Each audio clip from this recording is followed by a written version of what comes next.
the United States is under attack. It's the same usual suspects who are mounting that attack. The world's polarizing. The fault lines are becoming more and more easily discernible. Why do they need to destroy the United States? Because the American Constitution puts the people sovereign over the government. And this is an ideological fight that goes back 250 years. Wouldn't it be great to take the American experiment and send it out in a real sense than what we currently have, which is to undermine it and destroy it and turn this shitbag globalist empire thing that's not working for anybody? The globalists aren't going away. They're out to destroy the United States still. They're out to destroy everything. Take the first step towards online privacy. Get NordVPN. When tyranny becomes law, rebellion becomes a duty. So said Thomas Jefferson. Go to bit.ly/lawful tax protest or bit.ly/make war history and find out why it is a criminal offence to pay central government or local government taxes in the UK. And let's make war history. Hey Tom, hey Alex, what a week, eh? Sometimes centuries happen in weeks. It seems like that right now. Yeah. And sometimes nothing happens for decades, right?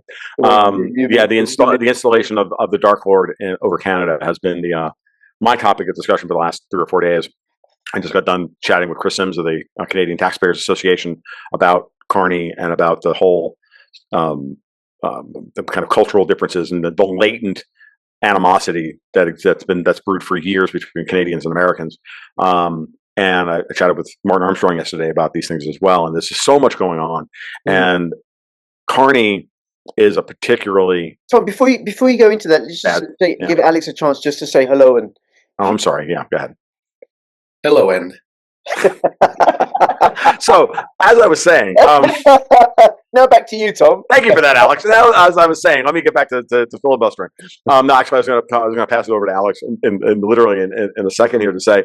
You can keep up with Alex Krainer's extraordinary analysis and writing at his Substack and also make money using his trend-following strategy. To find out more, go to bit.ly/CryptoRichAlexK. bit.ly/CryptoRichAlexK. Stay ahead of the curve by signing up as one of Tom Luongo's Patreons and become a part of his investment community and get his investment letter.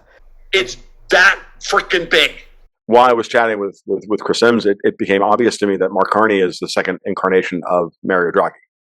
That the minute Italy started to get, at least that's when it began to hit me, that when Italy started to slip away from their control, they pushed Mario Draghi, the former ECB president, into the prime ministership to run a technocratic government, and effectively not elected. They're basically doing, I think, the same thing with Mark Carney over in Canada. What do you think, Alex?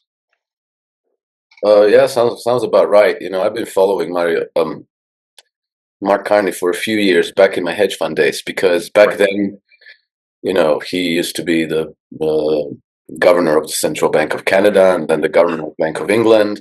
Mm-hmm. And you know, I used to watch his interviews and read occasional article that he would write or something, and he seemed very smart and sophisticated. Mm-hmm.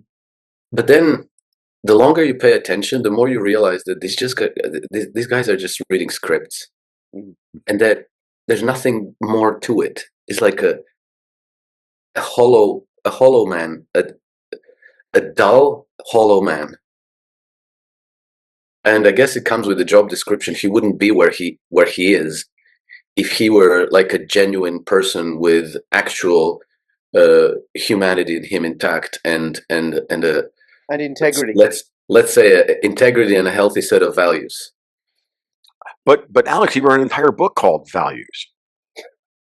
Sorry? Did you not know that? He wrote an entire book and the title was called Values.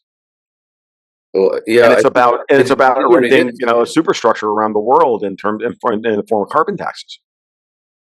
Oh wow! Oh, I wasn't aware of that. Did you read that? Yeah, no, I know. I only just found out about it today because who the hell would read a book written by Mark Carney? But Chris Sims, bless her soul, has read it, and she was telling me all about it this morning. And it's scary. Like, okay, he's a full on true believer of the whole Davos carbon thing. He is their high priest. So, well, Tom, Alex, if I can condense this a little bit, right, and we can move on so you can develop the arguments. And because I listened to your interview with Sean Newman this week, and I'll link to that in the description below, where you talked about how Mark Carney's coming in and Canada has lots and lots of US treasuries. It's going to sell the US treasuries, I still don't understand how bonds work completely, and don't worry about explaining it. But essentially, they're doing it in order to undermine the United States' sovereignty and control of the price of the dollar, and to give access to the globalists, to cheap dollars so they can carry on doing what they're doing. Well, at least that's what I think is going on. Yeah. So within 24 hours of Carney, quote unquote, winning this election, which it wasn't an election. Oh, by the way, breaking, he has said under no circumstances will Canada ever become part of the United States. Good luck with that, sir. Good luck with that. But that being said, clearly he's setting up to try and push an election out the door, a real election out the door as quickly as possible as well. The rumors are that he's going to call for an election on Monday. But what I was saying is this. Within 24 hours of him winning the election, he announced that Canada would be selling U.S. dollar bonds. Right? Did you see that, Alex? No. Okay. Yeah. So within hours, he said the first thing that they're going to do is they're going to start selling Canadian debt denominated in U.S. dollars. Now, apparently, the Canadians do this pretty regularly, but it's usually not very much money. At this moment in time, to have Mark Carney in charge of the government of Canada, a statement like that, contemporaneous with him becoming prime minister or winning the election to be the internal election to become prime minister, tells me that, and it happened the next morning. Then the Bank of Canada cuts rates another 25 basis points. Right. Well, we know the Fed's probably not going to cut next week. So now we've got a big interest rate arbitrage between the Bank of Canada and Bank of the United States, which is not normal. It's usually a pretty steady 50 basis points underneath whatever the Fed funds rate is. Right. So if the Fed's at 5.5%, the Bank of Canada went to 5%. Right now, that difference is almost 150 basis points. A much different spread than normal. So now, so I thought about this, and like the next morning, I'm getting up after we got done with Sean Newman on Tuesday, Alex, and we were talking, and Sean kept asking us what we thought about all this. I got up the next morning to do the market report for the patrons, and I'm like, okay, I need to wrap my brain around this. Why would he announce this? And then, of course, as always, it kind of hits me in a flash. I'm like, oh, this is what it is. They're setting up a carry trade with the Canadian dollar, with the Canadian government wanting to recycle the trade surplus, which runs at about $10 billion a month, to pay for coupon payments for U.S. dollar denominated debt.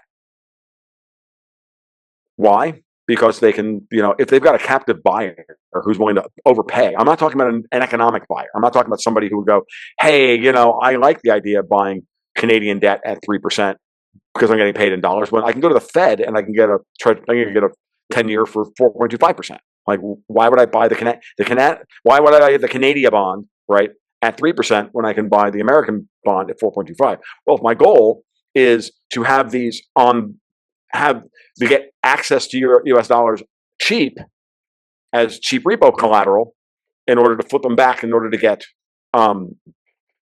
cheap dollars, that's a way of trying to force the Fed to come down, to force the Fed into the same interest rate regime as Canada, and to undermine, I think, get around the U.S. pricing of dollars in their markets. I think it's a direct attack on SOFR. If you want to catch the rest of this incredible conversation, go to bit.ly/CryptoRichOdyssey, bit.ly/CryptoRichOdyssey. That's where I post all my videos in full, link in the description below.